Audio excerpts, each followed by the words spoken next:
Wrong theme song, idiot.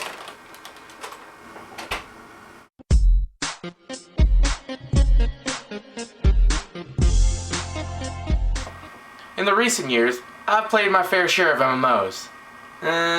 So in the last week I decided to give Star Trek Online Beta a try, since I got a beta key.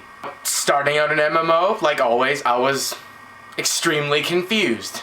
What counts as a level? What class do I play? I got through all my troubles and played about 5 hours of it. So I thought I would give you guys a first impression of what I thought was good and bad about Star Trek Online. Let's start off with the things that I liked about it. Cryptic has always been known for a very customizable character creation system, and this continues in Star Trek Online. It also now applies to your ship as well. You can customize the outside of your ship, but you can't really un-Star Trek your ship. Aesthetically, although I don't know much about Star Trek, from what I know, I feel it gets the Star Trek feel just about right.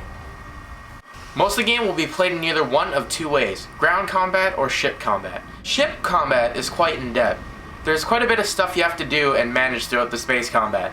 Things like facing your ship in a different direction so that the enemy attacks your side shield rather than your front, or shifting your power to focus more on defense, attack, and speed.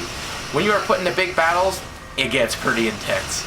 Although I wish I could say the same for ground combat, but more on that in a bit. There is a very long customizable skill tree, which is kind of scary just from even looking at it.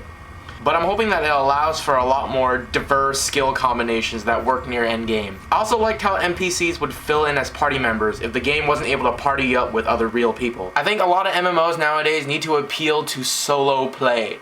And then here are the things that I didn't like about it. Space just looks boring after a while. I mean, it's not really the developer's fault. You can't really make space more interesting. It's just rocks, planets, and stars. The ground combat just seems like an afterthought to the space combat. It just seemed kind of average, not really anything special. Although I did find the aim mode where you crouch to do more damage with your guns quite a neat addition. In Star Trek Online, everything is instanced.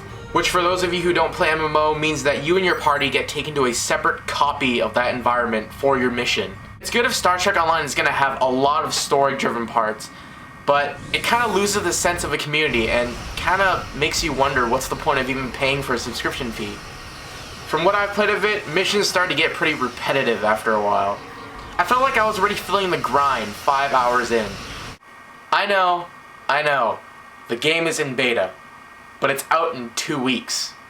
So if someone were to come up to me and ask me, hey, what do you think of Star Trek Online? At its current state at this moment, I would probably just say, meh.